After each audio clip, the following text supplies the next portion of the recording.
Good morning. I'd like to take the opportunity to welcome each of you, and we are certainly happy that you're here today, and we know that by the end of the afternoon that you will find that you have gained new knowledge and skills as it relates to cultural competence and how that applies to the very important work that you do every day in your lives. My name is Faye Gary, and I'm a professor in the School of Nursing here at Case Western Reserve University. It is indeed my pleasure to present to you Ms. Goode, who will be responsible for teaching us our new knowledge and skills today.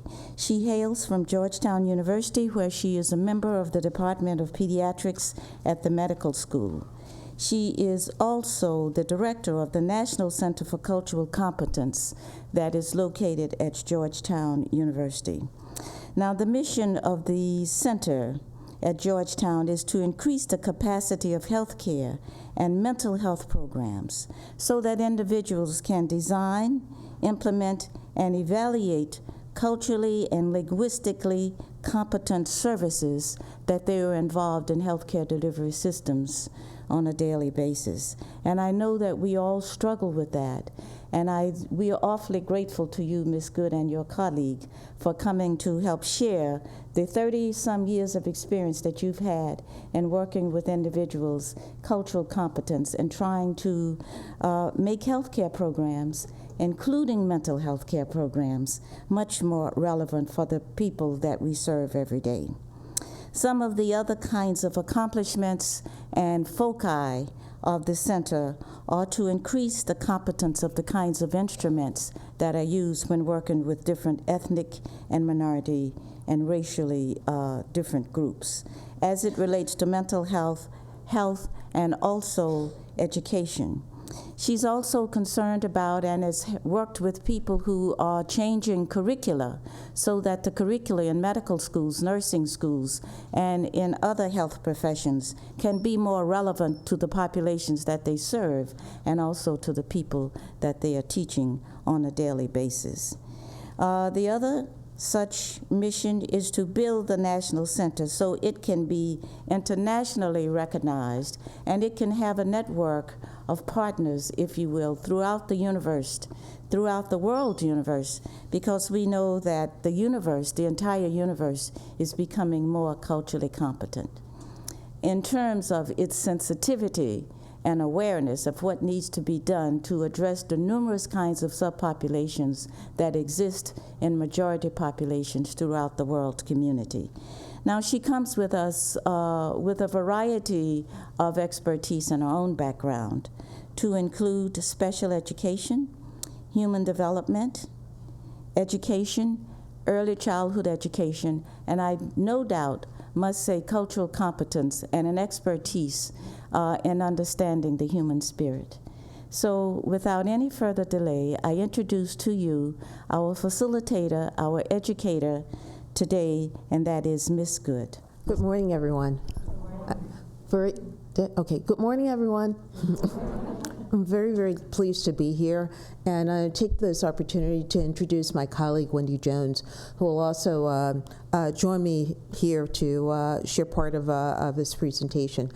I'd like to extend my gratitude and thanks to Dr. Sonia Harris-Haywood, whom we have been in contact with over the last, I guess, period of perhaps a year, but met her very recently, for providing this opportunity to share with you our work. While I appreciate that it's thought of a teaching experience, I'm thinking it's a shared learning experience, because you come with a wealth of experience and opportunities as well.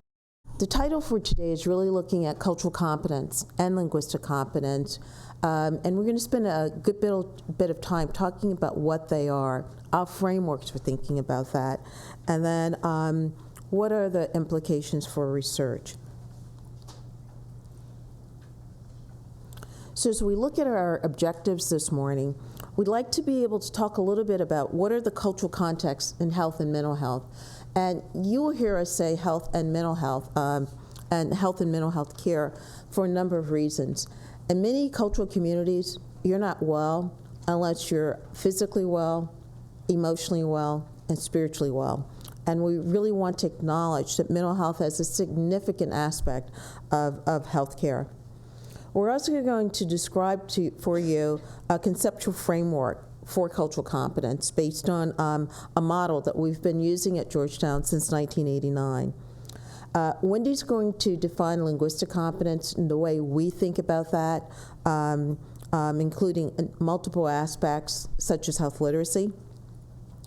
We'll cite characteristics of culturally competent healthcare organizations. What does it look like within an organization? And then what we'll do is think about the frameworks that we've shared and the concepts that we've shared and look at those within the context of efforts to reduce health disparities, and also look at that within the context of the conduct of research. Big agenda, but we have a little over an hour and 20 minutes or so for us to share that this morning. I'd like to talk a little bit about diversity and culture. And in fact, we'd like to spend some time truly thinking of this within those contexts. A colleague of mine, James Mason, who is at Portland State University, we've worked with a lot in the area of cultural competence and linguistic competence organizational assessment, put together like a framework to help us think about diversity and really think about that among individuals and groups. I'm going to share with you two of those slides, looking at internal factors and external factors, and for us to really, again, get very steeped in thinking about culture. Time precludes us going through all of these, but I would certainly like to highlight some that I think have a great degree of relevance to our conversation today. When we look at cultural, racial, and ethnic identity, oftentimes we hear people use those terms interchangeably. Now, I know that people in this audience wouldn't do that, that they're very steep, but I just really want to speak to it anyhow. As we think about culture, and we think about race, and we think about ethnicity in particular, people may have multiple identities, although, again, some people may indeed put them together in the same way.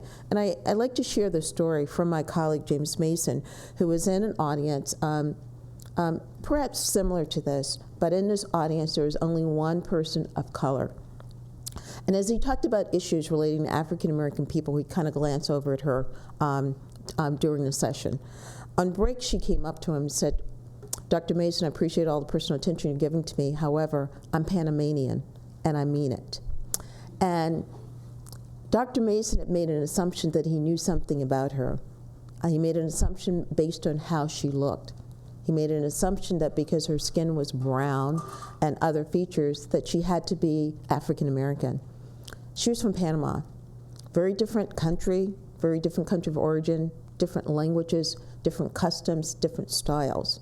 And so that we have to be very careful to really look at the multiple identities that people bring to any given encounter, and that indeed her racial identity may have been black, but her cultural identity and how she self-identified as being a Panamanian was not the same as being an African-American person in this country. And so, again, really looking at and teasing through these areas to differentiate culture from race, from ethnicity. There are other internal factors that we know really truly impact healthcare access, acceptability of care, and et cetera. And again, time precludes us going through all of these. But as we look at issues such as socioeconomic status and class, really very important, particularly when we look at defining groups in the area of research. Looking at the whole area of language, language of origin, what languages people are speaking. Also looking at family constellation. Who comprises the family is very much culturally based. In many different cultures, there may be just a very small nuclear family. In other cultural beliefs, there may be people who may not even be blood relatives, but they're considered family. And what are the implications for this in the delivery of healthcare services and support? So to truly think about these issues as well. I think social history is very important. How do people get to be where they are? My husband is from Detroit, Michigan, and when I initially met him, I was very stunned to find that in Detroit, Michigan, because I'm thinking Motown, I'm thinking cars, I'm thinking things like that. But I didn't initially think that in Detroit metropolitan area that there'd be the largest concentration of Arab and Chaldean populations outside the Middle East. I think post 9/11 we're much more aware of these, but certainly then it was very strange. It's like, how did I get to be in Detroit, like of all places? You know, it's not warm, you know, just not thinking about Detroit and that whole issue. So again, looking at social history, how did groups of people get to be where they are? What brought them to the Cleveland area, and what's keeping them in the Cleveland metropolitan area? I think another critical issue here is perception of time. And that is so key. And we know that time is viewed very differently in different ways. So as we think about time and someone's scheduled for an appointment, it's a 9 o'clock appointment. We're thinking people will be there not just at 9, but perhaps before 9.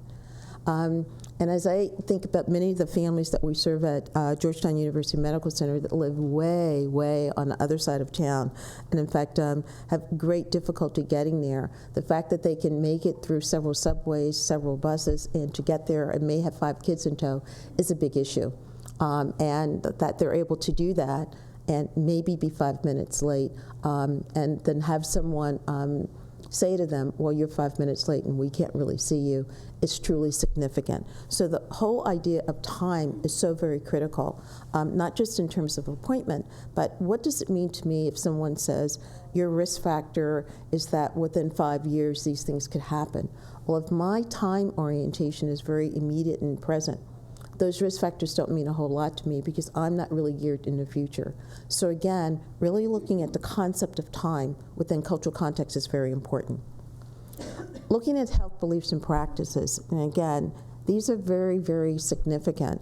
There may be a number of health beliefs that we see. I typically use a cartoon, but didn't use it this time, that shows 2 chickens, and one's in bed and one's getting chicken soup, and it says, you know, go ahead and eat it. It's good for you. Chicken soup is good for the flu, and plus it's nobody that we know. And as we think about those health beliefs and practices, you know, it's very, very common that it may not be your belief, but is very much rooted in the culture, and being able to discover those, understand those, and view them within the context of the delivery of care, whether it's mental health care or health care, is really very important. Wendy's going to speak to health literacy, so I won't go through those at all, but also looking at issues of gender and sexual orientation and gender identity, how that all plays out within the healthcare delivery system. Obviously, religious and spiritual views. We've met many people who truly believe that their diseases, illnesses, may be a punishment from God. Others who believe that only divine intervention can help heal them. These are all things we need to know about our patients, our patient populations, and clearly how they play out in the area of health disparities. So again, we're not going through these in great detail, but I also think that they're important variables as we think about research. When we think about external factors, and there are quite a few here, we're not going to go again into those in great detail, but as we think about these external factors, they also have significant impact in our healthcare delivery system. And I'm going to speak to institutional biases. And I'm taking a little risk here in that this is being videotaped. And so I am debating whether or not I will name our own institution or name another, but I think I'll be bold and brave this morning, and I'll talk about my own institution. When we think about Georgetown University Medical Center, and I'm not too sure how many of you have had an opportunity to visit Washington, D.C., but Georgetown is in a very, very, very affluent area of the city. I would say probably most staff and faculty who work there don't necessarily reside in that area of the city. And as the District of Columbia built a subway system to make transportation much more accessible, somehow the Georgetown Citizens Association was so powerful that they blocked the subway from being built there. So there's no stop in Georgetown, which makes it even more difficult for people to get there. And I would say that there are certain people in certain other areas of the city that view that as being very elitist, very snobbish, and may not think so well of that area of the city. We happen to work there in that particular area of the city, but it has, in some extent, defined some perception of the university. I was out and about doing some community engagement activities, and a person approached me in a not too kind way and said, "Are you the person from Georgetown?" And again, not so nicely. And I was wondering, should I own up? Should I say I'm the person from Georgetown? And I said yes. And she just really blasted me about an experience that a relative had had in the emergency room, which she felt the person was treated poorly. She felt the person was not treated with dignity and respect, and she thought it was because of racial issues. Now, as I listened to that experience and listened very closely, I realized I don't work in the emergency room. In fact, our offices are now, they were initially, quote, on campus, but they're off campus now. But yet, that really didn't matter because that person identified me as being the person from Georgetown. And it didn't matter that we shared a racial identity. Her concern was not that at all. It was about the way her relative was indeed treated. And when I finished talking with her, I discovered that that relative had been seen like over 10 years before. But that was the memory that she was holding on to as far as Georgetown University Medical Center was concerned. And that was her opinion of the medical center. We also know that research shows us that one dissatisfied customer, no matter the institution, impacts 8 others. So that we know that she didn't keep that opinion to herself, that she shared that with others, people within the community, people in various settings. So as we think about institutional biases, it's important to know that the communities that you're trying to reach, what is their perception of case? What is their perception of university hospitals? What is their perception of Cleveland clinics? All of these are really very key and critical. Again, because some of your work may be around addressing those biases so that you can have allegiances and partnerships within the communities that you're attempting to serve. So again, that really is very key to know what is the perception of this institution within diverse communities in the Cleveland metropolitan area. We also know in terms of external factors that impact diversity, it's really looking at community history, looking at the political climate. Currently in Washington, D.C. metropolitan area, the state of Virginia in one county has significant anti-immigrant sentiment. And it is playing out in many ways, including people not showing up for care for fear that they will indeed be arrested and or persecuted. And so as we think about things just in terms of the political environment, that really is very key and can impact many issues. And so again, we're not going to go through all of these, but these are indeed very important points. We can also look them as very important variables in any research agenda. Okay. So we're going to spend a little bit of time talking about culture, talking about it in greater detail, and offering some frameworks for thinking about culture. This is the framework that we use at the National Center for Cultural Competence, really looking at culture as an integrated pattern of human behavior. And we believe that it includes, but it's not limited to, all of the things and more that you see there in ovals, including relationships, manners of interacting, languages, expected behaviors, again, communication and customs. We know that this may be of a racial group, an ethnic group, a religious group, a political group, a social group. And we know that when we think about culture, there's ability to transmit aspects of culture from generation to generation. But culture is indeed a paradox, because not only do we transmit it from generation to generation, things change within culture, and it changes fairly rapidly. And so we like to think about culture in this very, very broad sense, in terms of being very dynamic. We know that culture is applicable to all people, and oftentimes in doing this work, sometimes that is missed on some groups, that they only think about culture as something external to themselves. And they think about it in terms of, quote, culturally diverse groups that may be different from them, as opposed to looking at culture from their own perspective. We know that culture absolutely changes over time. It changes with migration. It changes in terms of new challenges within and between groups. and that it really changes based on climate. And that could be the political climate, the socioeconomic climate.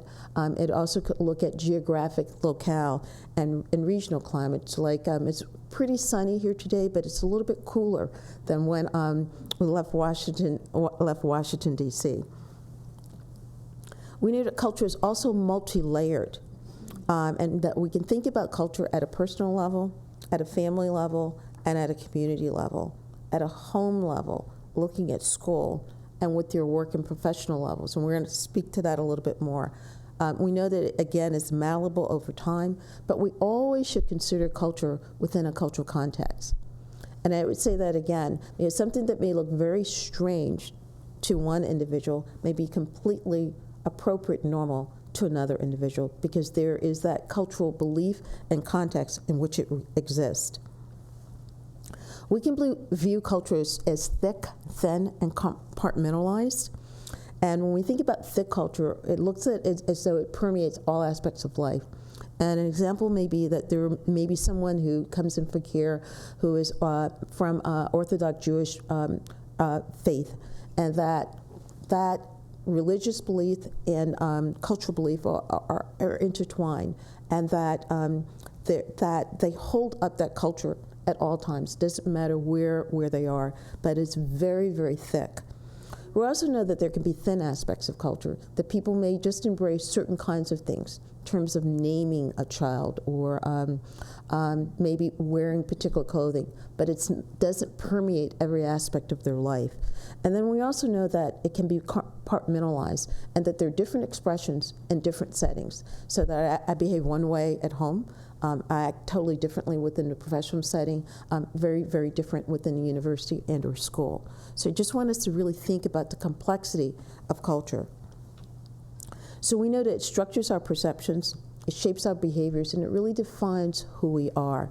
And I'd like to also think about that within the context of our own professional careers. This is from the early childhood literature, and I think it's quite powerful. And it speaks of culture as being the person observed through a one-way mirror, because everything we see is from our own perspective. And we have to think about what that perspective is. But we also know that it's only possible to really see ourselves and others clearly when we get to the other side of the glass.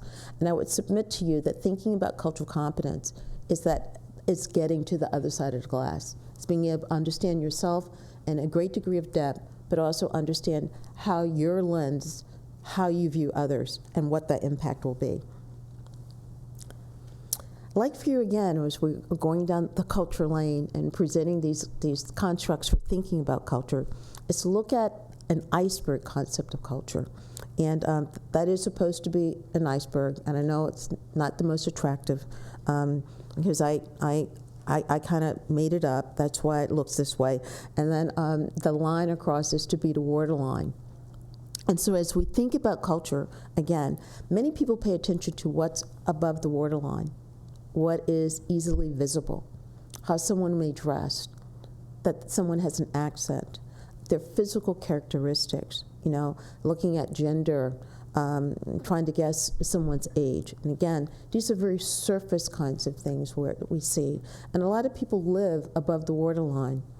When we think about healthcare in particular, and looking at addressing disparities, that much of what we need to know about individuals who are seeking care and as our research subjects and partners would be what we call below the waterline. These are things that are not readily available for one to see. These are things that one would have to probe very deeply.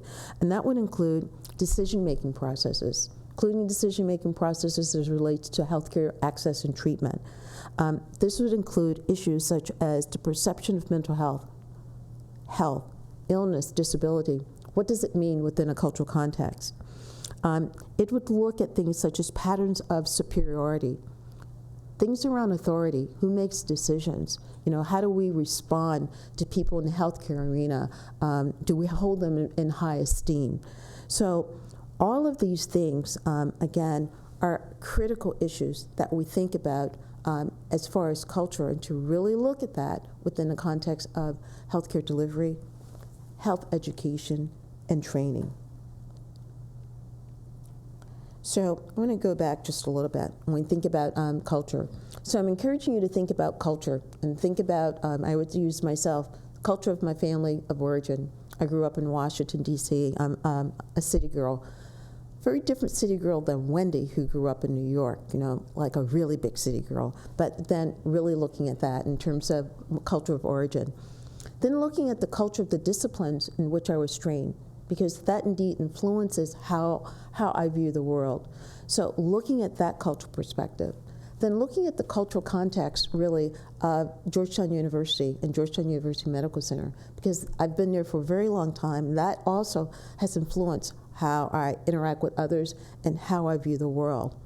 Then again, looking at the cultural context of the individuals, patients, families, communities that we serve at the medical center. And we also have a national audience with which we work. So that also is another layer. And so for us to really appreciate the complexity of culture and how it's manifested and plays out each and every day in our lives, in our interactions with our colleagues, our interactions within communities, and clearly our interactions with students and community partners and researchers, and also within the patient populations that we see. I think it's also important to think about organizational culture, and I understand that the audience is from various places within the Cleveland metropolitan area, but to truly think about your organizational culture, because it has a clear cultural identity, and it impacts how you do your work and also how you're viewed by others. And this is just a definition of organizational culture that was done by Shine, who's pretty prevalent in the literature in 1989. And I think that another example I can give you really quickly from the work at Georgetown is that we moved from one building to another in the last 3-4 years. And when we were in a building on M Street, we had 2 floors. And I would hear folks talk about the 3rd floor people and the 4th floor people.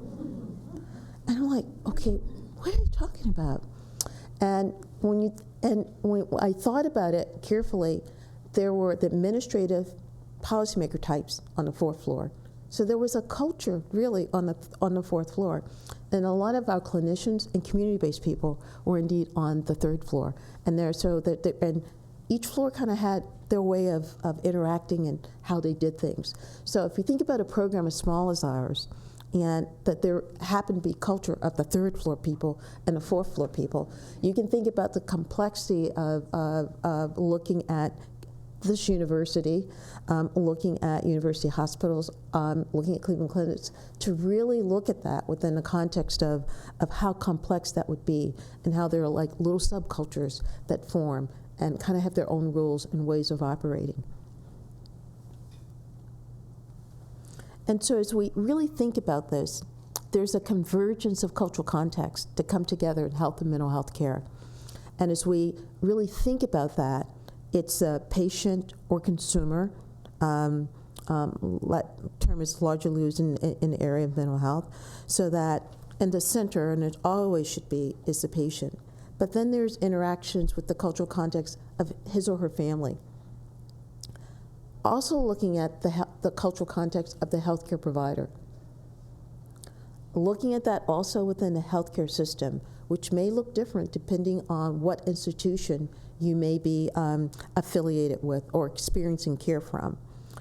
Also looking at that within the context of the mental health care system, your public health system, looking at Cleveland, looking at Ohio in particular, because we've been hearing a lot about Ohio in the news, about the social, political, and economic and environmental context within this metropolitan area. And then looking at the community. And so that as we think about cultural competence, has to have the capacity to address all of these different cultural contexts, and that they all may merge and interact at any given time. So again, to really think about culture and its complexity, its depth, and how these things all interact in time and space. So again, as you think about your research agenda, and thinking about the partnerships that you're forming, if you're thinking about informed consent, if you're thinking about getting people to participate in studies, to really look at these cultural contexts within at the patient level. We're not obviously going to go through all of those, but these are all things that may define an individual and all play out in terms of how, again, it will impact his or her health, interaction with the health and mental health care communities. And so as we look at this in particular, looking at the perception of physical and mental health status, what does it mean to be well? What does it mean to be ill? All of these are really very key and critical. Looking at their past experience in the healthcare arena, many people have had very negative experiences within the healthcare arena and mental health care arena, and how that all plays out in terms of their day-to-day interactions with you. So these are numerous variables and contexts to think about at the patient level. Thinking about the family, and again, in many cultural communities, there's an idea that there's the patient and then there's the family. And in many settings, that is very much merged, that the family is, quote, all in it, and they're very, very much involved. And not just looking at this from a child's point of view and the family, but also with adults. And so these are other variables or things to think about in terms of the family. Really looking again with their racial and ethnic identification. How do they self-identify? And we can see that there are multiple ways in which people do that in terms of self-identification, including looking at multiracial identities, et cetera, and again, multi-generational families. So looking at that, socioeconomic status, immigration status, are all things to impact those dynamics as it relates to families. Looking at the healthcare provider and what the research is clearly telling us, really looking at racial ethnic concordance or discordance. That literature is really very interesting in terms of how things interact within a patient-provider encounter. These are things that we need to attend to and to really look at as it relates to cultural and linguistic competence, and also within our research agenda. There's clear literature on unconscious stereotyping and bias. Again, really very key for us to understand that and how that plays out in our healthcare delivery system. We know that there are clear skill sets related to cultural competency. The extent to which we understand them, the extent to which we own them and practice them each and every day is also really critical. And then the extent to which we advocate with and on behalf of underserved populations, whether that's in the Cleveland metropolitan area or things that we see at a national level. So again, thinking about it from that context. The healthcare system, and again, we spoke to some of these earlier, but are you considered a community partner? To what extent are you engaged in advocacy as it relates to the healthcare needs and disparities that may be identified within the Cleveland metropolitan area? The extent to which the workforce is diverse, and I would say at every level of the organization that we're looking at. And also looking at the history of the providing care to racial and ethnic groups within the Cleveland metropolitan area. What institutions are known for doing that, and also for doing that very well. Looking at the community demographics, and I know we spoke with Michelle to talk about what's going on in Cleveland in a way of the demographic populations. Looking at wealth, looking at poverty, looking at the city divided in terms of there's the west side and there's the east side, and travel patterns and how people seek care, what areas of the city there's certain groups live in, looking at Hispanic and Latino population, maybe in a particular area of the city, not as visible in other areas of the city, but truly understanding the community demographics, looking at whether neighborhoods are safe. Some of the diabetes efforts that we had in Washington, D.C. were not as fruitful as one had wanted them to be, because it was depending a lot on exercise, and the people didn't feel safe exercising within their communities. There's also one community for a very long time that had significant numbers of people, but there was no grocery store. so that they really truly relied on corner stores that didn't have fresh fruits and vegetables, even though they're being told to get fresh fruits and vegetables and do exercises within the context of their own particular community. That wasn't really available to them. So truly understanding the community demographics is really very key. And all of these, again, play out in terms of looking again at our research agenda and ways that we partner to improve healthcare and mental health status within communities. So I wanted just to spend that time truly thinking about cultural and linguistic competency, thinking about culture, before we speak to any of the frameworks. And Wendy are going to talk about what does cultural competence mean, and also what does linguistic competency mean.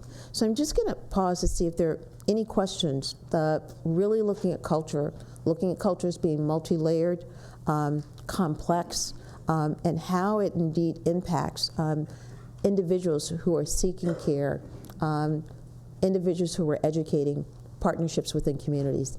Any questions at all before we go into the frameworks? Yes? I would just like to, for purposes of the demonstration and just to highlight the issue of culture, you did mention the situation where Jewish, you mentioned the big culture where you gave an example of Jewish people whose culture, whose religion, whose lifestyle, whose everyday life is intertwined into one. And that's a very strong identity. I think that's a very excellent example. But I wanted to ask you, what happens when an anomaly occurs in that particular community? For an example, as you might know, that there are black Jews in Ethiopia, and some people consider themselves as the original Jews in Ethiopia, and they were airlifted from Ethiopia to Israel. And what happened there was a whole different kind of cultural adaptation to that process, given the fact that these individuals were not European Jews, they were African Jews. Could you speak to how you think that process would work itself out based on your framework? Oh, how it would work itself out. Well, how it manifests itself based on your framework. All right. Now, did everyone hear her question? No. It was not just a question, but statements, and then maybe offering our opinion about that. She spoke to the whole issue of Jewish identity. We're looking at Orthodox Jewish identity, and then also that, and that may conjure up a particular image in your mind in terms of what someone may look like.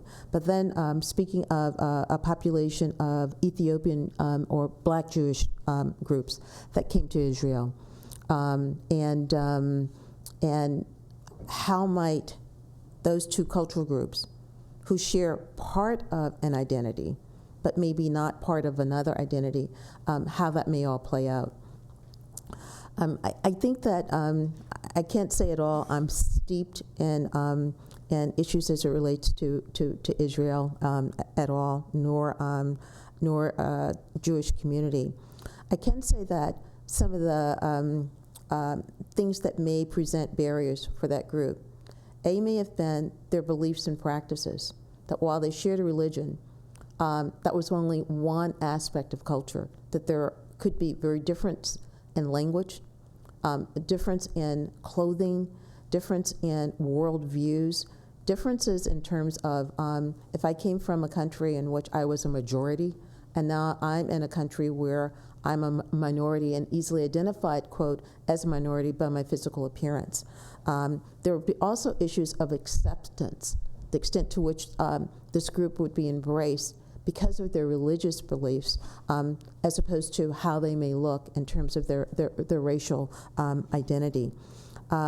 So those are some things that immediately would come to mind as it would look in terms of acculturation, and whether or not there would be an easy journey around acculturation for that group, and that whether or not the religious beliefs were strong enough to make that acculturation fairly smooth. And quite frankly, I don't know. But I could ask other people in the audience if they could offer an opinion and shed some light on that. And I would encourage anyone to. because we don't have to be shy this morning. Anyone have a thought about that? Yes, someone does. Thank you. Well, as I was listening to what you were saying, I started thinking, putting in context something that I could relate to. And I think of white Catholics in America versus black Catholics, and how they have a whole different set of how they worship in the church, as well as they come from different socioeconomic backgrounds, different educational backgrounds. So with that in mind, that may be some way of her taking her thought process with Ethiopian Jews versus Israeli Jews, and the differences between them, how it manifests itself. I have seen where in some communities where the white Catholic Church or the black Catholic churches have merged because of the low population growth in the church, and it does manifest itself in a lot of different ways. Thank you. Yes. Be also overlap between immigrant identity versus racial identity, and this is probably something of the framework that you wasn't here. So we did talk. We did speak to that, looking at immigrant identity. Right, so it's probably an overlap too, and this has to be addressed as well.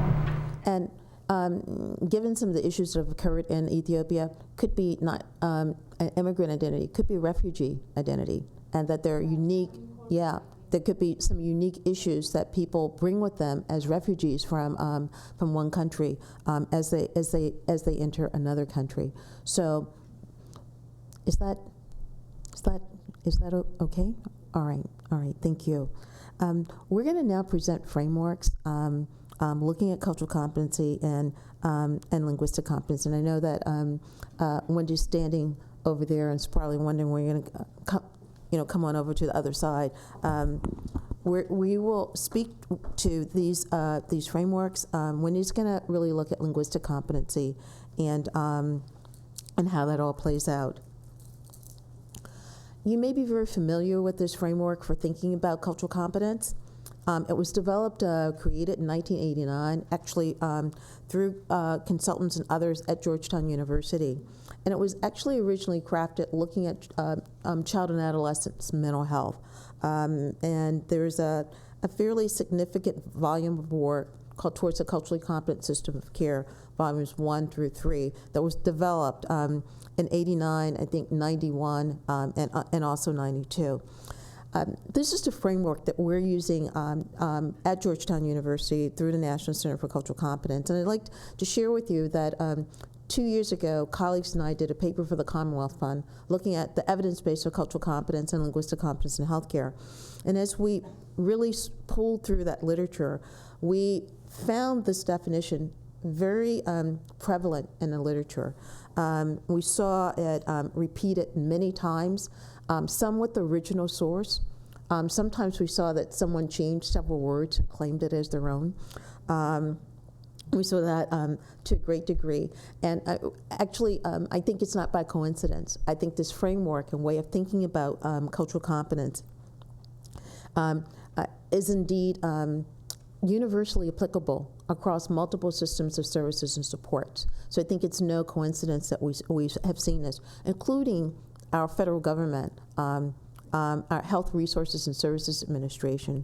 Parts of this we've seen in NIH definition of cultural competence. We've also seen it in the Substance Abuse and Mental Health Services definition of cultural competence, and also with AAMC, we've seen that also in terms of their definition of cultural competence. So this is something we're very pleased to see.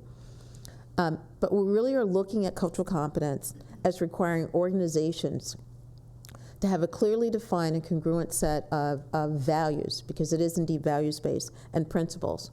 And that those organizations and systems must be able to demonstrate behaviors, attitudes, policies, structures, and practices that will enable them to work effectively cross-culturally. And you notice that it does say cross-culturally. It doesn't say cross-ethnically. It doesn't say cross-racially. But it indeed says cross-culturally, and the way that we've been defining and thinking about culture this morning. We believe that there are 5 elements in a culturally competent organizational system, and I'll go through these really very quickly. That organization, first of all, must be able to value diversity. We know that there are many organizations and systems and institutions that say they value diversity. It's in their brochures. It's like on their website. You see little photos on the wall. But when you really look at who comprises that organization, that diversity is not reflected, and it's not reflected particularly in hierarchy. And so as we think about valuing diversity, it means looking at diversity in every aspect of the word and permeating that throughout the organization or system. Another important element of cultural competence is the capacity to conduct self-assessment. And we've spent a good bit of time at the National Center really thinking about self-assessment at an individual and organizational level. And this really is the capacity of an organization to really look at its strengths. You know, what is it that we're doing well in terms of serving diverse populations? And I'm using that word diverse as defined earlier. But also looking at what are our areas for growth? What are things that we need to do in order to be more efficient, more productive, and more competent in terms of serving diverse populations?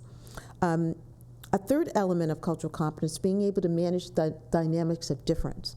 And this is really very key. As I look in this audience, there's a great degree of diversity in this audience in terms of probably discipline, years of experience, areas of the country from which you are, what settings you work in, what skills you bring to the table.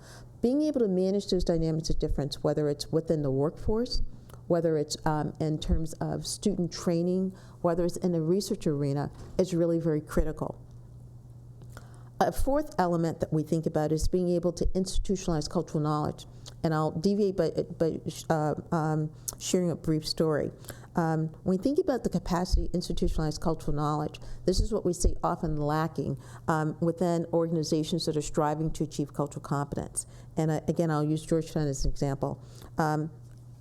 A good while ago, we needed to do better services and community engagement within the Latino Hispanic community in Washington, D.C., which is comprised of very diverse groups from South American groups to Caribbean groups to Central American groups. We even have populations from Spain. And we hired someone who was Spanish speaking, and we all went to that individual and said, can you translate this? Can you interpret that? Can you help with this? Can you help with that? The problem was that person was actually hired as a clerk, okay, not in the capacity of an interpreter, let alone a translator. Okay, so she left. Okay, so then we hired another person who's a Spanish language social worker, and she was wonderful, and she knew many people within the community in District of Columbia. And we had done a lot of interdisciplinary diagnostic assessments and follow-up and intensive care nursery and all of these kinds of things. And we used to share service coordination and case management responsibilities for families. But once she came, everybody said, oh, you take all the Spanish-speaking families. You take all the Spanish-speaking families. And she did.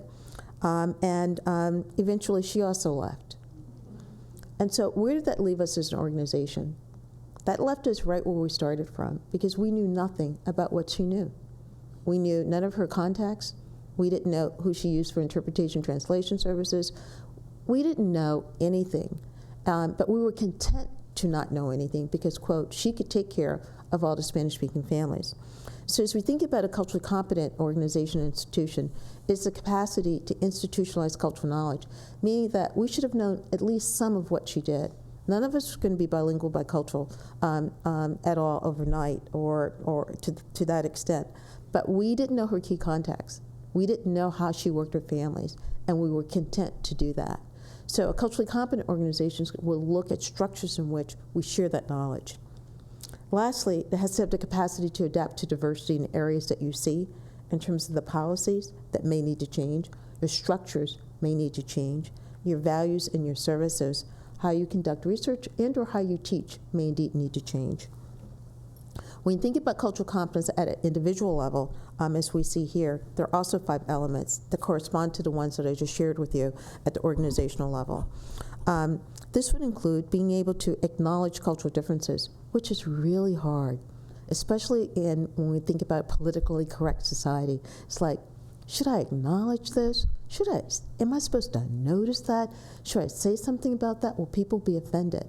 So truly being able to do that, and to do that well and in a comfortable manner, it's important. Being able to understand your own culture is key, because it's the lens by which you view the world. And sometimes we are oblivious to that. So again, understanding your own culture.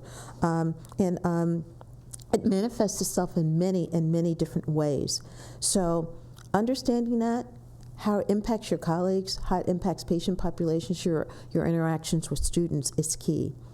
Being able to do that often involves engaging in self-assessment. And again, being able to reflect on what is it that I understand about me to help me understand those things that I need to understand about others. Another element of cultural competence at the individual level is being able to acquire cultural knowledge and skills. And that, again, is really very key, and it's an ongoing process because we're always learning. And lastly, being able to view behavior within cultural context. And I'll tell a quick story. I don't know, 12 years ago, if you saw someone walking down the street talking kind of loudly to him or herself, you might think something or make an assumption about that person, right? You may do that. However, now if you're walking down the street and you see someone talking animated to him or herself, you may make a different assumption that they're on a cell phone or somehow wired and that sort of thing. And so really being able to view behavior in a cultural context is very important for us. So as we think about these 5 elements at both the organizational level and at an individual level, we know that it has to be within system, say this university, within a medical center, university hospitals, has to be at every level. So that means at the policymaking, at the administrative level, at the practice and service delivery level, at the consumer, patient, and family level, and also at the community level. And so that when we think about cultural competence, it can't just rest at the practitioner level. And I can tell you right now, most of the literature is focused there. What will a provider do? What will a nurse do? What will an educator do? I suggest to you that it's very difficult to be a culturally competent nurse, researcher, evaluator, physician in an organization that does not support you with policies, procedures, and resources. And so we really look at cultural competence at a systems level, and that is really very important. We believe it occurs along a continuum that you see here, from cultural destructiveness to cultural proficiency.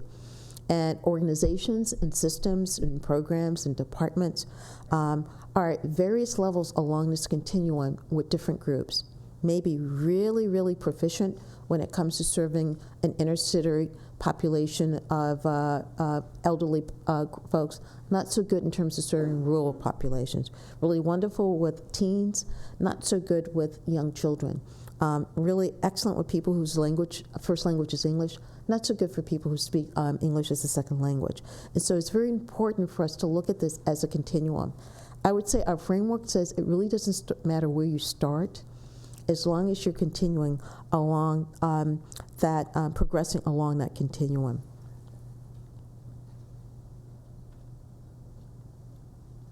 Then I'm going to give this to Wendy. So as we think about cultural competence and we look at this, we believe that in order to even begin to have a dent on health disparities, that it needs cultural competence, linguistic competence, community engagement, family-centered and patient-centered care, health literacy, which Wendy will speak to, and partnerships between individuals, communities, and health professionals. And that if any one of those pieces from the puzzle is missing, you're going to get a very different outcome. And so that we really want to look at all of those working together to begin to truly address the issues of health disparities. Okay, I'm going to turn this over to Wendy now. She's going to speak to you about linguistic competence.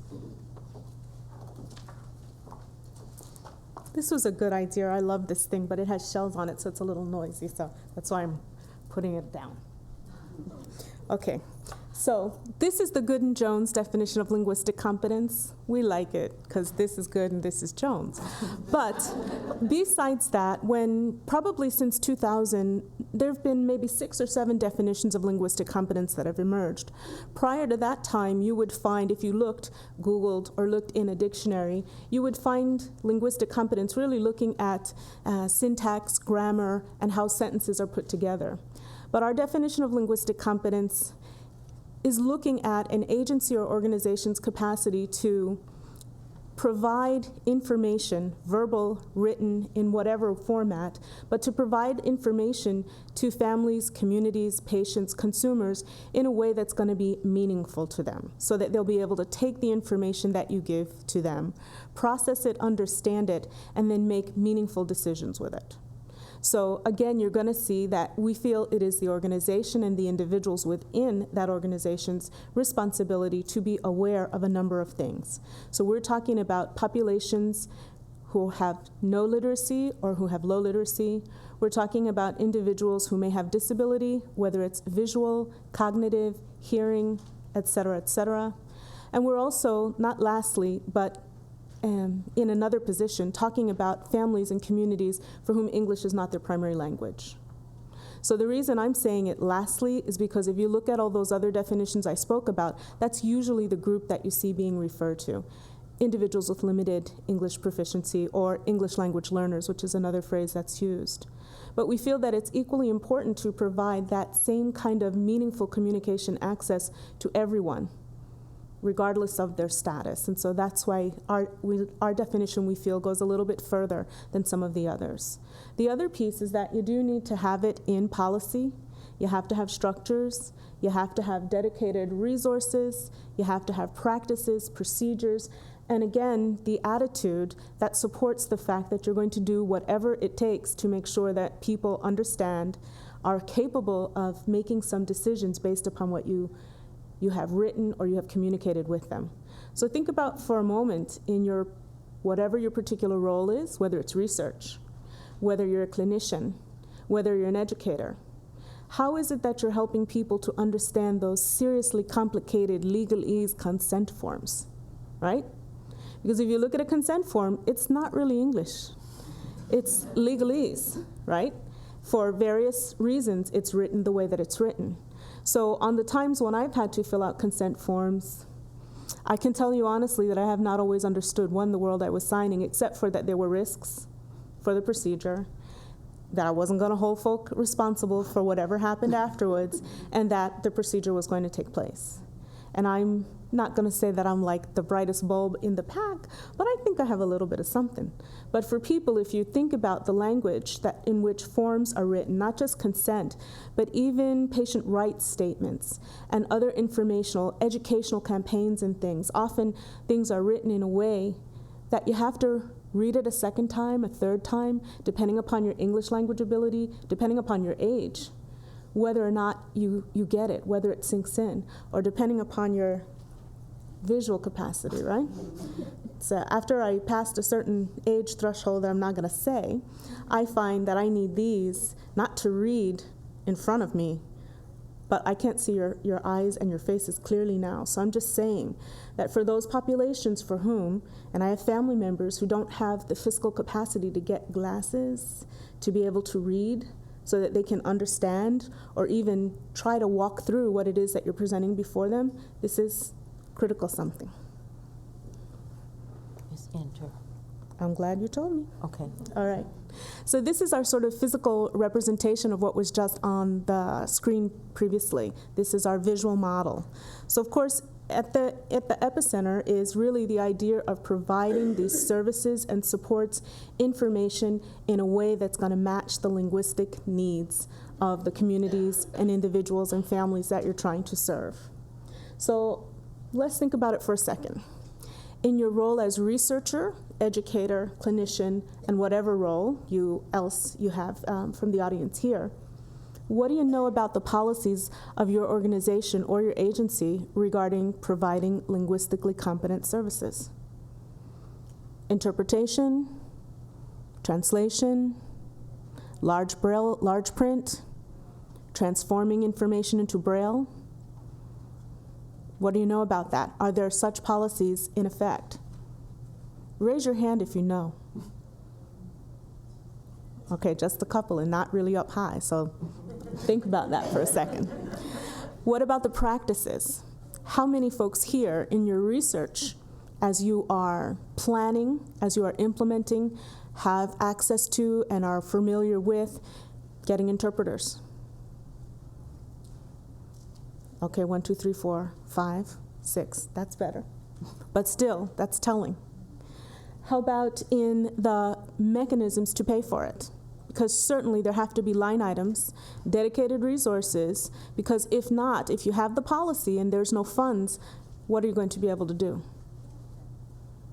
Okay? And then again, also people, personnel resources. Who are the people who would get the training on how to use such a system and then be able to share that with everyone else, whether it's telephonic interpretation or whether you have a population community that requires sign language, but you can't always have the person on site, so you need to do the video link up with them, to have the sign interpreter in a distant location and having the family right before you. These are just a number of possibilities for the ways in which you'd have to have all these pieces working together and be aware of them and be aware of how to use them or access them in order to provide the services.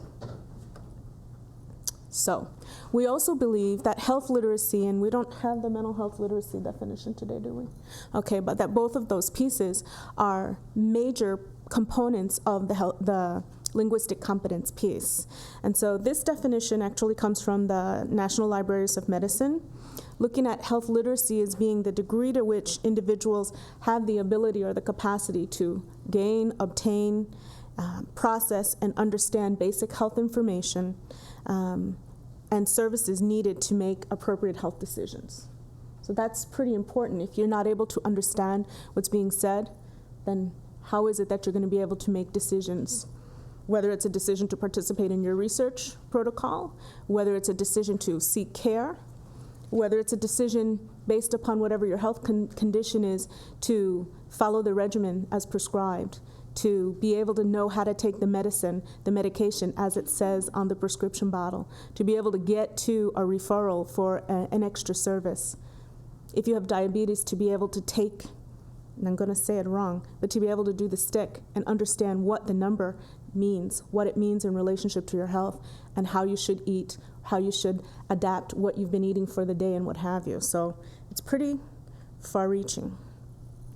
When we look at health literacy, we understand, research tells us that there's a number of expectations that as providers, as clinicians, as researchers, as health educators that we seem to have about individuals, families, and communities in terms of how they navigate the system. And when we're talking about navigating the system, it's not just getting around in the physical plant of the building, but of course that is seriously important. We don't, as Tawana said, we don't work on campus, but I have gained an affinity for going to the faculty support center where you can change video clips into DVDs and CDs and lots of magical stuff, import your video into the PowerPoint and what have you. So I don't know the hospital because I never worked in the Blessed building in the basement. I came as a student to Georgetown, and they were already off campus by that time. But the faculty support center, in order to get there, you have to navigate through the hospital. So not being there very frequently, I had no idea when I walked through the front door and I asked someone, how would I get there? And they said, oh, that's in so-and-so building. Just follow the red lines and then switch to the beige lines. On the floor, they have different sort of stripes, color stripes, to guide you to different places. I think that if I worked in the hospital, I would have an awareness of that, and after time, you sort of just roll with it. You know where to go. But I never made it following the instructions that were given to me. It was easier for me to go outside and walk in the sidewalk and just look for the building. But now I know where I'm going, but I'm just using that as an example of navigating a physical plant or an environment that for most people probably seems really easy. Just follow the lines, but it didn't work for me. So when we're talking about how families, communities, and individuals use or how health literacy impacts them, we're also talking about whether they're able to access information.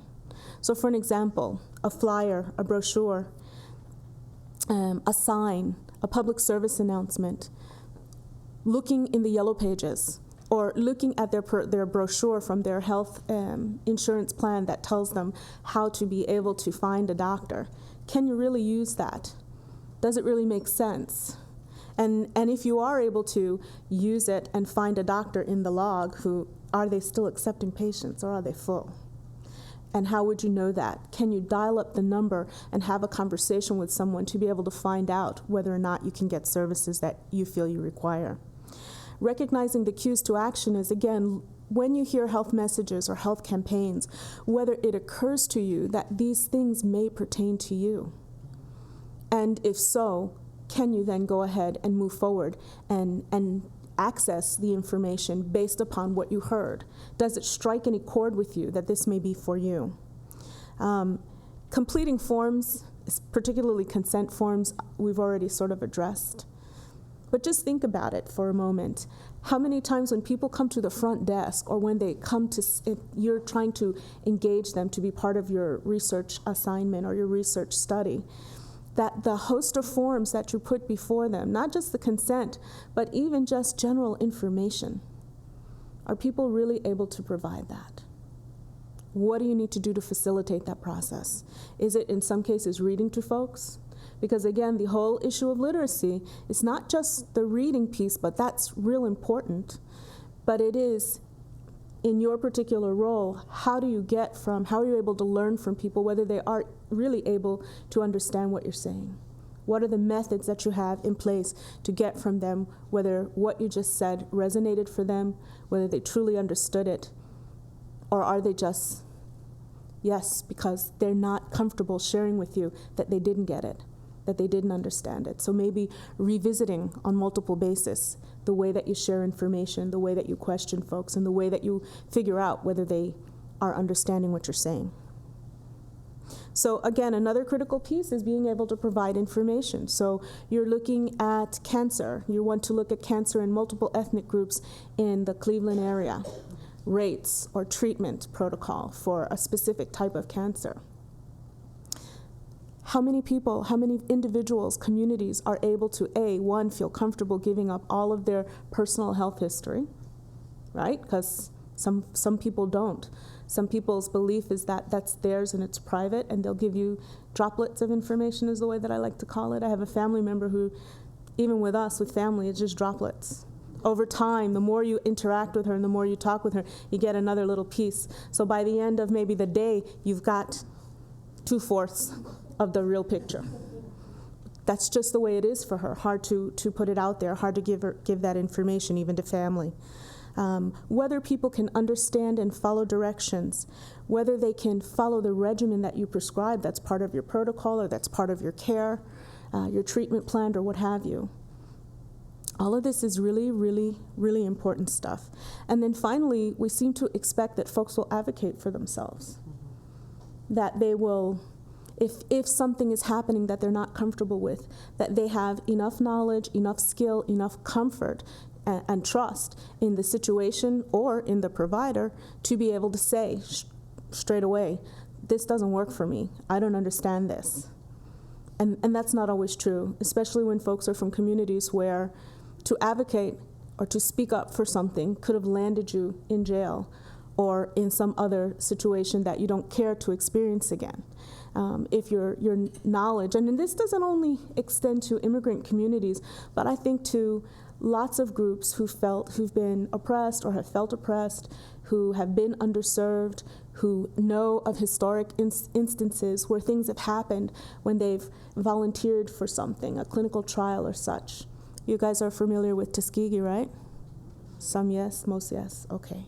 So that was a while ago, but not that long ago, and it's still fresh in multiple generations, in the minds and hearts of multiple generations. The eugenics movement also, right? Where we are sterilizing or removing parts and changing physical ability to reproduce because of suspected or, in many cases, retardation or other disabilities. So the idea was not to have these people reproducing because we didn't want any more people with these disabilities or these impediments or these imperfections to be part of the community. So folks back then were not necessarily able to advocate and speak up for themselves, and this is still true now. Questions or comments about anything on the slide? I have Another slide. Oh, do I? Yeah. Okay. Health literacy. So I'm talking to you from my heart and on top of my soapbox, even though I'm not much taller, but I'm still on my soapbox, around issues of health literacy. And so research is giving us a whole lot of information about health literacy, the evidence. So we know that people with low health literacy have a tendency to come in for care later, that they don't always access preventive care. So when we see them, yes, they're coming in at a later stage and often end up being hospitalized, and sometimes with not the greatest of outcomes. That we've already talked about, number 2, this understanding of forms and informed consent, but at least now there's evidence that's backing up what we suspect, that if you have low health literacy or low literacy, you're not quite able to function in the way of the forms and the documents. That family members, parents, or caregivers who are raising children, and if they have low health literacy, then they don't often understand their children's diagnosis. And if you don't understand the diagnosis, how much are you able to then follow the treatment plan or the regimen? And again, this whole idea of being able to use medication, follow instructions, that literature, the evidence is telling us that it's not a skill, it's not an ability of individuals with low health literacy. So what does that mean? Could be giving the medication inappropriately at the wrong times, could be giving too many doses, could be giving underdoses. And then the final one is looking at that individuals with low health literacy are less likely to be knowledgeable about the health risks or risky behavior, or have an understanding of disease and disease process.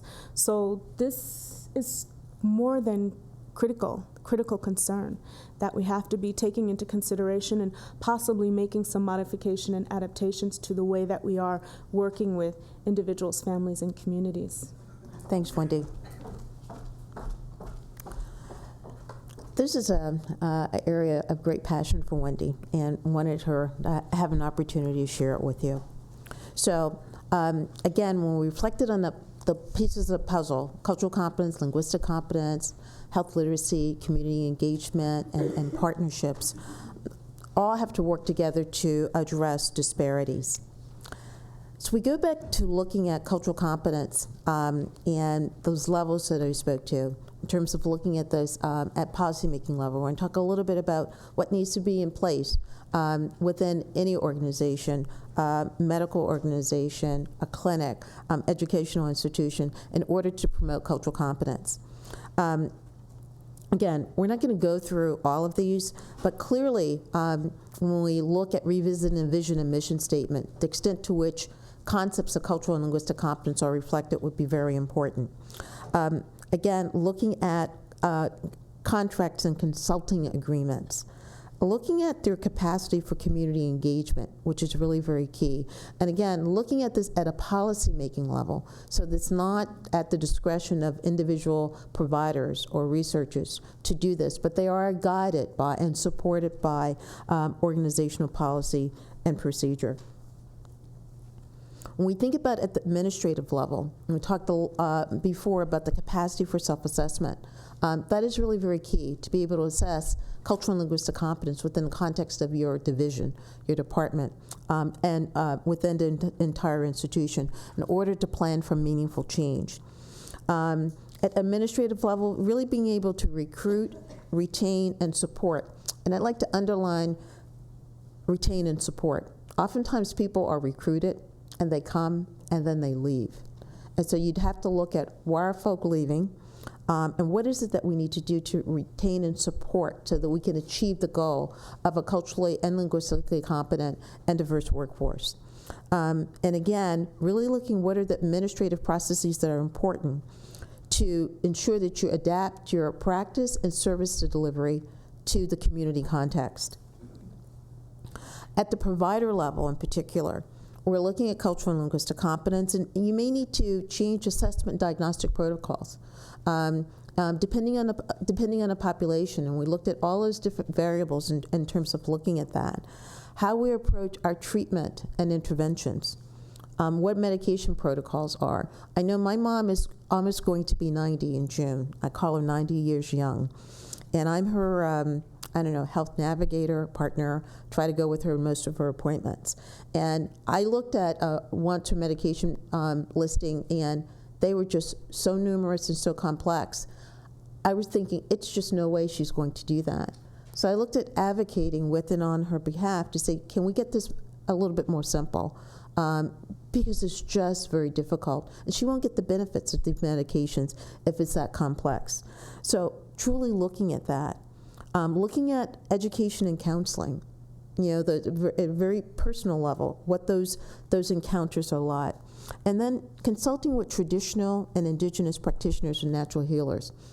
Who are they, and how do you work with them within communities? Because oftentimes when people suspect they may be ill or have some issue, you're not the first person that they call or try to see.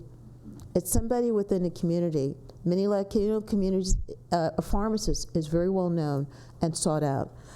There could be other folks that people seek care from that's not you. You need to know who these people are, what kind of advice are they sharing, and being able to understand what that does in terms of access and treatment and care. We also look at modifying approaches to our intake protocols. We may need to ask very different questions. If I happen to be an immigrant and I came from a war-torn country, you need to ask me a different set of questions than someone who had planned immigration from France who came to this country. So really looking at those things need to be very different. How do you, again, look at partnering with consumers and families to better their health care?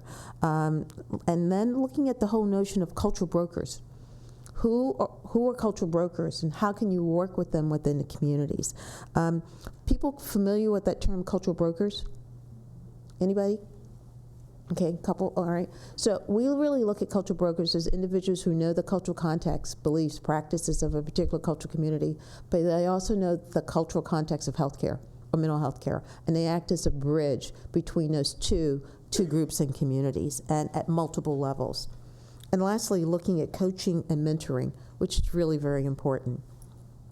So as we think about the patient, consumer, and family, again, in terms of organizational cultural competence, we look at issues such as advocacy, and Wendy has addressed that.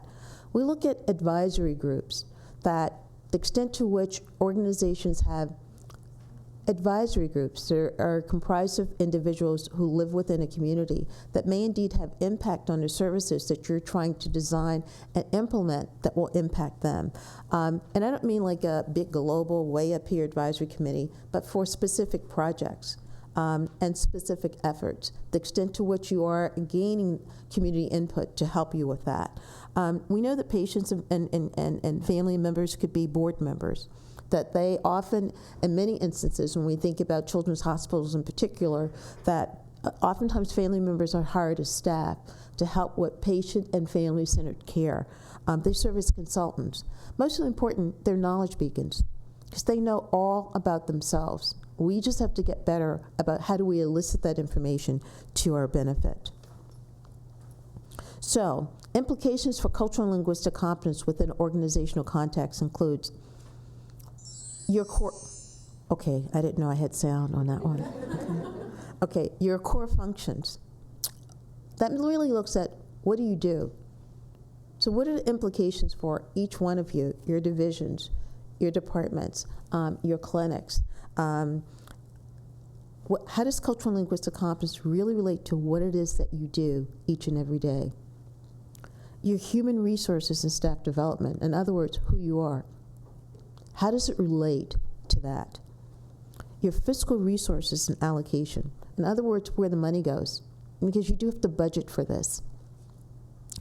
Your collaborations and community engagement. Who are your partners? And how do you work with those partners? Has significant implications for this. And then also looking at contracting. I always think that when you're in a posture to contract, you get to call the shots. So if you're contracting with a particular group or practice group or someone within a community setting, you get to say what it is that you want because you're paying the bills. So do you ask for skill sets related to cultural and linguistic competence? If you are concerned that people may not have the knowledge base, do you put in that contract language that you're requiring training and a certain level of proficiency? So truly looking at cultural competence, again, from the systemic point of view. So if we think about the characteristics of culturally competent organizations, there are things that we see here. And most importantly, it's philosophy.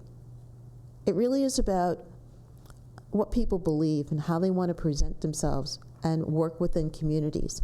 So that philosophically, things go a long way. Because if there is an attitude that this is the way we do business around here, this is what is acceptable, people tend to come on board, particularly if it comes from the top down and it is expected behavior. And oftentimes we see these in position descriptions and that people are currently evaluating folks to see the extent to which they are indeed demonstrating these skills and behaviors in their interactions with others. When we look at CASE in particular, the opportunity to publish and disseminate, what do we know in this arena? And how do we get this out there to help others grow? And again, as we look at advocacy, and advocacy may be within your own institution, it could be within your own professional association. Do you know whether or not the professional association with which you may be a member, do they have a cultural competence work group, a diversity work group? What is that group doing? Are you a member of it? Do you support its goals? So those are the frameworks we wanted to share with you in terms of cultural and linguistic competence for you to think about from an organizational perspective and systems perspective down to individual. I want to talk very quickly that cultural and linguistic competence must be viewed within the context of organizational change. When we look at the leadership literature, they speak a lot about organizational change frameworks. And this is from Harvard, and it looks at leadership without easy answers. And I can say in our work in supporting cultural and linguistic competence in healthcare and mental health care systems over the past 14 years or so, that we often see that people approach cultural competence as a technical challenge. And a technical challenge means that we'll really look at, well, you know, the skills are there, we need to do a little tweaking here, we may do a little bit of training there, and therefore we can really get to the knowledge base that we need. I suggest to you when you think about cultural competence is indeed an adaptive challenge rather than just simply a technical challenge. And how do we tell the difference? It's by asking the questions that's posed there. Does making progress require changes in people's values, their attitudes, and or habits of behavior?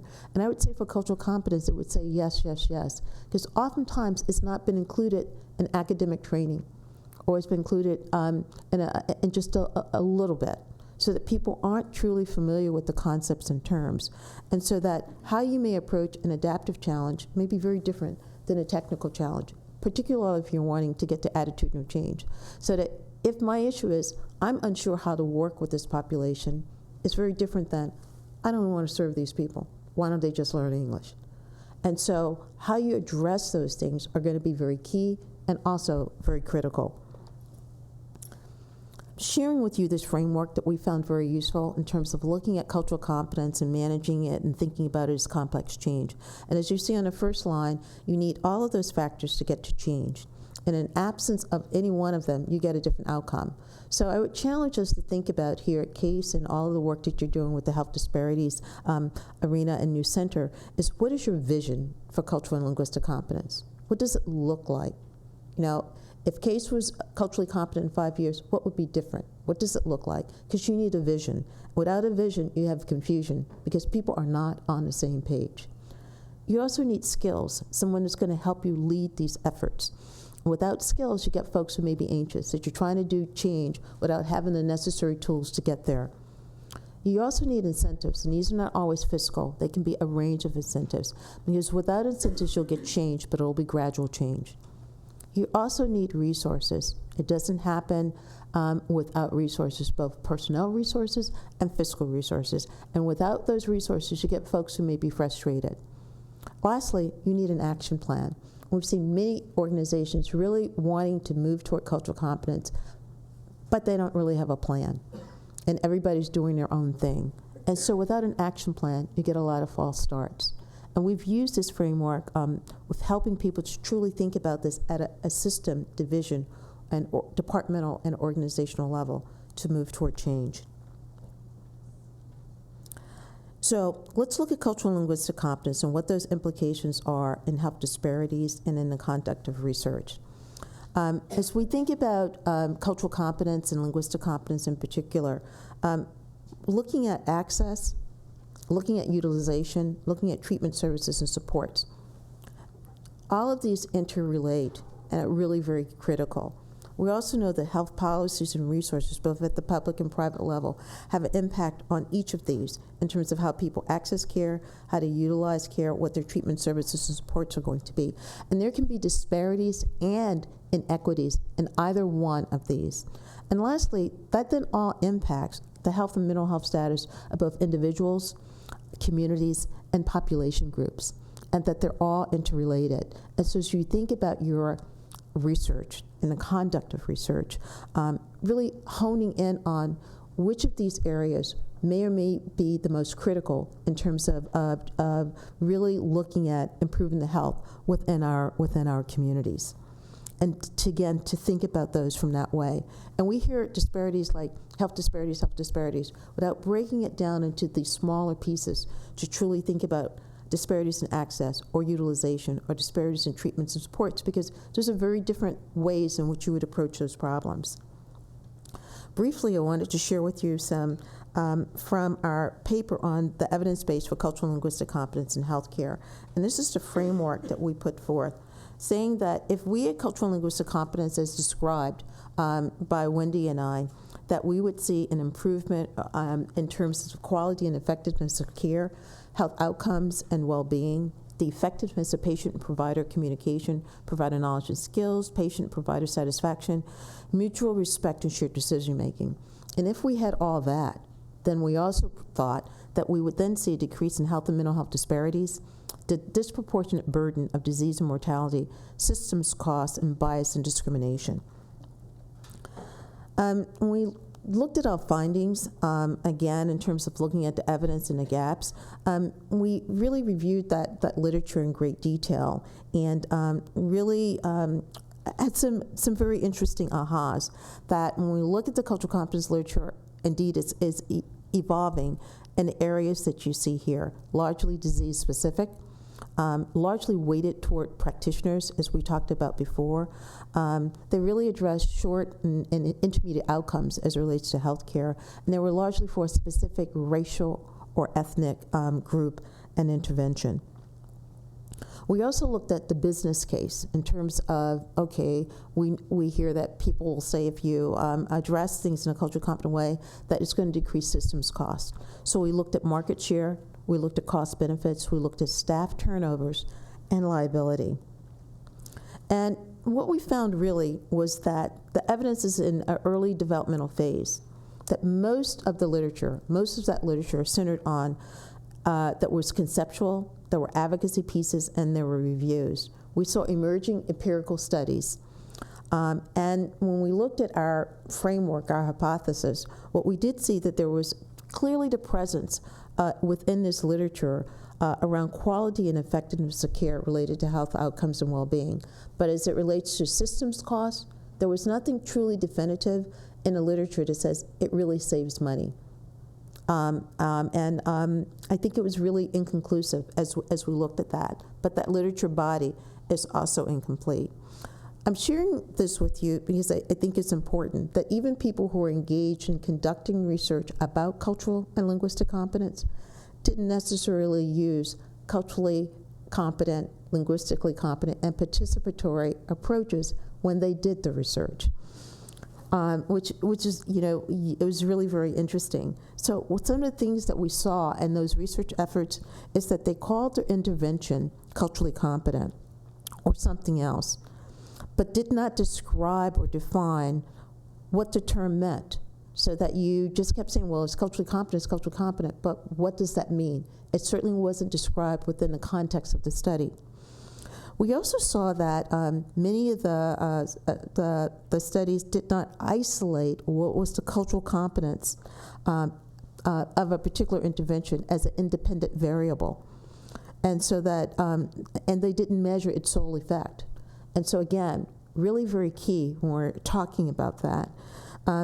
We saw that none of the methodological approaches, especially looking at the body of literature for the business case, really used patients, communities, or stakeholders, and referred to them as anything other than research subjects. They were never engaged as partners. And lastly, many of the populations were described very broadly, like African American or Asian. And we know, when we think about Asian, multiple multiple groups. But these are some of the things that we're seeing in terms of not using culturally competent approaches in the whole arena of looking at this research. So as we think about that, and we're looking at research in particular, and to think about how we might integrate the concepts that Wendy and I just shared with you around cultural and linguistic competence, from the very basic thing in terms of creating the question. One thing that we know is that we really need to begin to seek to fill gaps and underdeveloped areas of knowledge. And there are key underdeveloped areas of knowledge, but we still may see some very quirky things that have been identified as a particular research interest that may or may not really add to this knowledge base that we need. Involving and ensuring that whatever the question is, the project is truly going to benefit key stakeholders.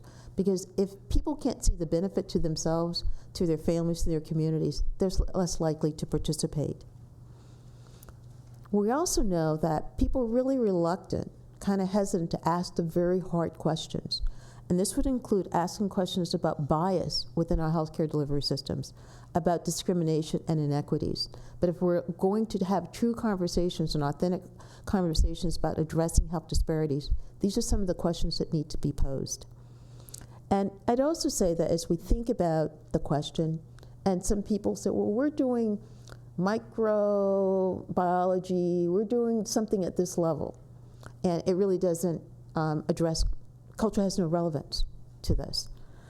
I think people should think again, because we think the culture has relevance no matter what the question, and we just have to think about it.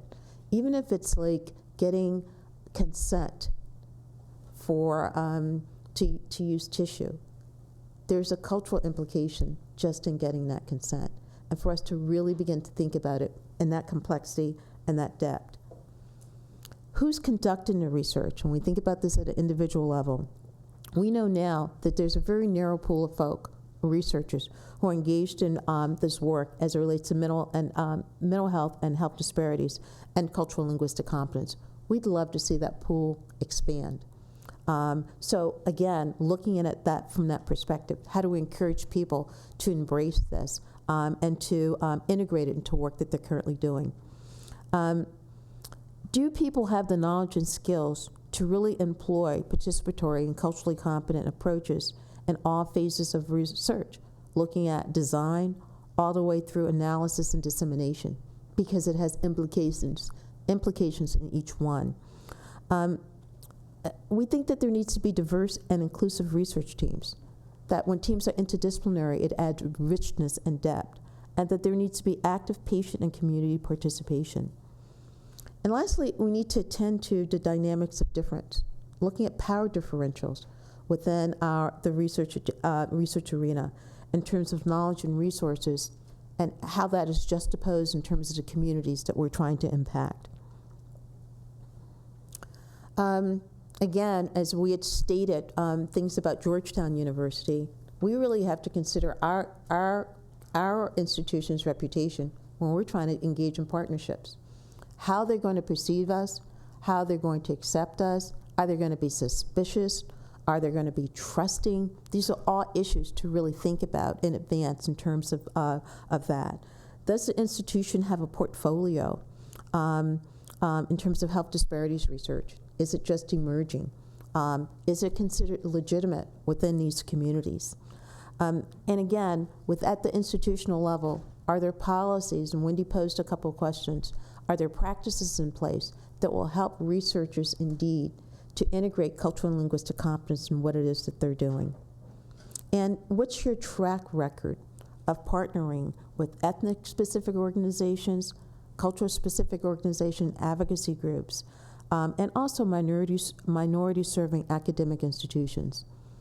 All of these things are considerations when we think about who's conducting the research and how that may play out in terms of partnerships in the communities that you're trying to reach. As we think about design and methodology, and again, involving people from the very start, there have been many, many research projects that have failed because researchers have not taken the time to learn about the community, partner with the community, embrace the community, and help them inform the actual research design, because really the community are just subjects. They certainly can't be folks who will help inform this process. So how do we begin to do that? And to have an attitude and acceptance, indeed, that the community brings a richness and a perspective that would truly help with the research project. We know that there's a high value placed on, clearly, for our quantitative methods, but qualitative methods are really very important when we look at, when we're beginning to look at these communities. And what is it that we know in terms of how people may believe and practice may indeed need to be captured in these qualitative ways, and to really look at mixed methodologies and supporting what it is that we know at another level. I also would like to speak a little bit to design and methodology, that we have existing tools and instruments that may have been validated. But oftentimes, I would beg you the question of evidence-based for whom. Wendy and I just did a chapter, and we had an opportunity to go through a lot of evidence-based practices in mental health. And as we looked through those to see the extent to which they truly address cultural and linguistic competence, it was very disappointing. It was very disappointing because these are prevalent and maybe in many communities standard evidence-based practice, but they've not been normed on the populations that they were now being used on, and there have not been adaptations. So when we think about evidence-based practices, it always begs the question, evidence-based for whom? And lastly, a cultural lens must indeed be an integrated part of the analysis. That has to come to analyzing the data, that someone or somebody's must have the skills to be able to put on those cultural lens to be able to view this. So as we think about engaging diverse communities, I think one thing here I'd really like to speak to is who are credible voices within diverse communities. And I want to talk a little bit, just give an example of the work that we've done within communities to address sudden infant death syndrome and sudden and unexpected infant death. Some of our work has been with children and families who are homeless, and they move from homelessness into, as they call, transitional housing, and then into public housing. And we have nurse visitors who are going out and about, and so we're always carrying the message about safe sleep positions. And we know that that there's been a huge campaign about safe sleep, put the babies on their back to go to sleep. And it has been highly successful within certain communities, not as highly successful in others.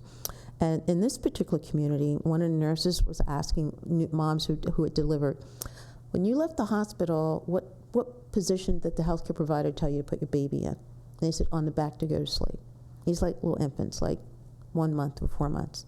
What's the baby's current sleep position? Oh, he's sleeping on his stomach. Why did you choose to change the baby's sleep position? Why did you change it? Well, my grandmother said if I laid a baby on the back, his head would be flat. The lady across the hall said if I laid a baby on the back, that no hair will ever grow there. A lady at church said if I laid a baby on the back, that he could throw up. So you'd have to ask the question, who was the credible voice within that community? It was not the healthcare provider. It was not. It was simply not the healthcare provider. And so as we think about the whole issue of cultural competence, we have to understand who are credible voices within the community. That public health message was not going to change. Lay the baby on the back to go to sleep. But who delivered it was going to change. And we worked within that community to help some of the ministers in the church to talk about the whole incidence of SIDS, how that impacts the African American community, and to use their influence to help persuade folk to put their babies in another sleep position. And so as we think about engaging diverse communities, and there are many things that are listed here, I'm not going to go into great detail, but the use of ethnic and culture-specific media is key. Because we know that if you want to deliver a message, ethnic media is very, very effective within Latino and African American communities. And then lastly, looking at dissemination strategies. Once you know the results, how do we disseminate them within the cultural context to make them meaningful for the people that you've worked with? So these are just some ideas as you think about cultural and linguistic competence, and in your research agendas, how indeed they may play out. So we're going to end on this. And this was actually done at Multnomah County Department of Public Health in Oregon. And we really liked this and asked permission to be able to use and to adapt it. I used to say, as a culturally competent manager, we asked if we could leave that blank and allow people in the audience to truly fill in the blank. So as you think about being a culturally competent researcher, educator, clinician, community activist, that you're capable of positively interacting with people who do not look like you, talk like you, move like you, think like you, believe like you, act like you, or live like you. I think it's eloquent. I think it's simply stated, and probably I could have just showed that slide, and that would have really had my entire presentation this morning, because I think it eloquently captures it. But these are things that we need to think about very much at the individual level in terms of promoting cultural and linguistic competence within your work and day-to-day lives. So we're going to stop now and really thank you for your attention so early this morning, listening very attentively to Wendy and to myself, and we would be pleased to entertain any questions or comments. Thank you.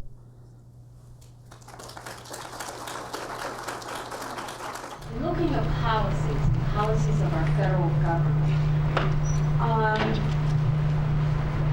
and how the federal government asks us to identify those who are data collectors in different practice arenas or healthcare settings, and asks us how to identify race and ethnicity. Your comments on that? Now, you know, are you saying the federal government? The federal government. Any particular agency in the federal government? Yeah. Liz, are you back there still? Yes. Okay. Want to elaborate on that? Liz? The part of it is when people identify, or when healthcare providers have to identify someone else's racial and ethnic group, there's not always consideration on the part of the federal government in their classifications that include multiple ethnicities. Mm-hmm.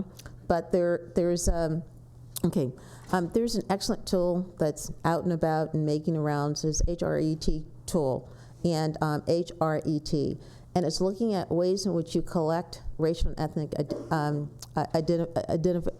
identifying data. You know, and obviously one speaks to how people self-identify. Now, the federal government has largely used the census categories for collecting these data. And even when you look at the census categories, there are opportunities for people to self-identify as, quote, other, and one would have to fill in a blank, but also for two or more races. And so I think that one of the big issues in terms of self-identification is training people to be comfortable asking other people about their race and ethnicity, because sometimes people are uncomfortable asking the questions, and people on the other end are suspicious when you're asking as to why do you want to know this? Is this going to get me better quality care, less quality care? What's going on with that? And I think that tool is being largely promoted by the National Quality Forum as a way to be able to do it. But then there needs to be policies in place and training on how do you do this, and if people choose not to self-identify. Yes? It's so interesting what you're talking about in terms of the analyses that are done in research and the use of race or ethnicity as kind of a variable in that. I was just sitting in on a meeting, a pretty important meeting with the county, and it's interesting, the breakdown or the analysis was not done from a particular, with a race or ethnicity as a variable. It's kind of like a black, white, Asian. Being a Latina, I asked, where is the analysis? Did you break this out? We were clumped into other. Right. So it was very disconcerting that we're not even getting out. And when it was asked, it was said that it was too much work. I mean, it's going to be extra work. And that's a concern me. I guess I would like you to address that issue and kind of what's being done to kind of make researchers understand it's not extra work, it's necessary work. If we're going to really understand what's going on. Well, I think that's why we're here having this conversation today, that we have to look at race and ethnicity as a variable, but that's only one variable. Things around language or cultural identity, other than race and ethnicity, may be more important given the particular study. But I think that that cultural and linguistic competence is a relatively new and emerging field.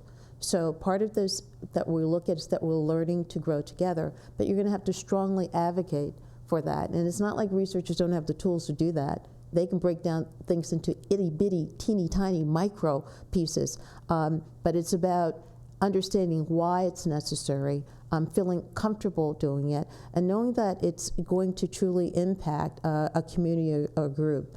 So, I encourage you to continue to tell that story and to say that, even though it may be a small minority of the population, it really is very critical. When you look at infant mortality in the District of Columbia, for instance, if you look at it clumped together, it doesn't look so bad.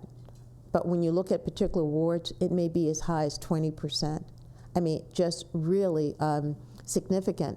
But then if you look at who lives in that ward, then you get even more information in terms of the racial identity, the educational level, class differences within that community. So really probing deeper and going through that whole framework that we showed with all of those elements as it relates to culture has a great degree of relevance to findings. Are there, yes, sir. Good morning. Hi, thanks for that nice talk. One of the concerns that I have about our focus on cultural competency is that we're ignoring the larger sort of social and economic determinants that create the need for all this interest in cultural competency in the first place. So to kind of explain that a little bit better, the whole area of cultural competency is focused on interpersonal relationships and how we can improve those interpersonal relationships. It's focused on maybe how a single institution interacts with members of its surrounding community. But we don't really talk about or think about what's going on in the society that's creating those problematic interactions. What's going on in terms of disparities in income, disparities in wealth, racial and residential segregation. So I guess the question for you is, how can we use our interest and other people's interest in cultural competency as a way to also be trying to address some of those upstream social and political and economic contexts? Okay, our understanding of cultural competence may be a little bit different. And I had shared this slide earlier, and I will revisit it, that we look at cultural and linguistic competence as, in terms of understanding culture as being very complex, and that we need to apply cultural and linguistic competence to a variety, in a variety of ways. But most importantly, we did speak to that we can't think about this patient or this community or this population without looking at the socio and economic and political and environmental context. And that is a lens by which we have to view this. And in absence of doing that, you're just treating a person or a group in isolation. And so I think that cultural competence, at least the way we understand it, does speak to that, including the extent to which one advocates for changing some of the social determinants in health. I shared another framework that really looked at how the political context how health policy, how all of those impact on health disparities, and that cultural competence has to be able to, in terms of research, look at those different things, but to be able to look at ways in which they can impact it.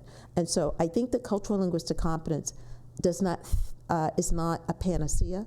It cannot fix the inequities that we have. We think is a key and essential tool to be able to address disparities. And that disparities looked at not just in health, but the social determinants of health that get you there, but also looking at the attitudinal barriers and other barriers that we have within our society that are based on things such as class and race and language. So I think that our understanding of cultural competence isn't at this micro level where you just look at the provider, but is looking at it systemically. But there are other definitions of cultural competence. Yes, Dr. Gary. I think that that's a very, very excellent question that you bring up. And maybe we can have some more dialogue about it. But I wanted to go back to the model that you present and again focus on socioeconomic, political environment, but also at educational opportunity. And if you had educational opportunity there and you flip over to the healthcare system, you will see that the larger social context is in sync with the healthcare system. Because if you look at the President's New Freedom Commission on Mental Health, where it says that cultural competence will be the base on which we change the mental health system, and cultural competence is related to workforce. And then you look and see how many mental health care providers are people of color. And if you look at how many dentists are people of color, how many people get admitted to medical school, to nursing school, that is the dialogue that I think is very difficult for people like us to have. And I would suggest that that's the dialogue that we need to have. Well, it's one more question, so yes.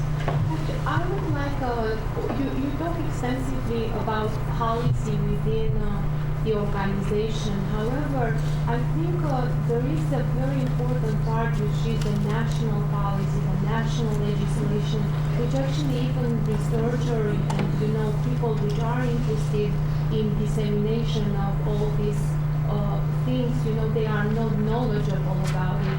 So I would like if you kind of could briefly talk about, what is the umbrella which is covering actually the national legislation, and how we could actually propagate these, particular rights to these different groups. Because I think the main problem is that people actually do not know their rights, and you were talking about this, they go to the hospital, they have to, sign consent forms of any type, and it seems that these consent forms actually are covering the hospital right to, kind of be, not responsible for what is happening. So would you actually talk a little bit about, the policy on the national level which will kind of cover, all this extensive research? Like, do we have anything and how can we find? All right. You said a lot. And I'm going to go to the original part.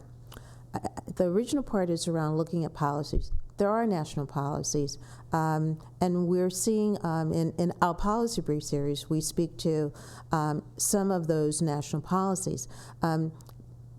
But they're at different levels and with different organizations.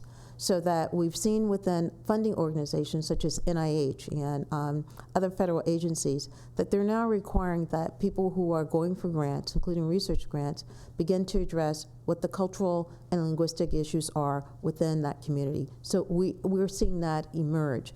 Those are largely within the context of grant requirements, but not necessarily legislative requirements. We do know that in legislation there's the National Office for Health Disparities, and that has been implemented to begin to address this. We know that there are efforts within the Office of Minority Health, so that I'm going to say that there are disparate things that are happening, but I would say since the publishing of the Institute of Medicine report, we've seen a huge growth in the kinds of things we see at the federal level. The only law at a federal level that I can speak to is Title VI. And Title VI, an act that was passed in 1964, there's non-discrimination on the basis of race, national origin, etc.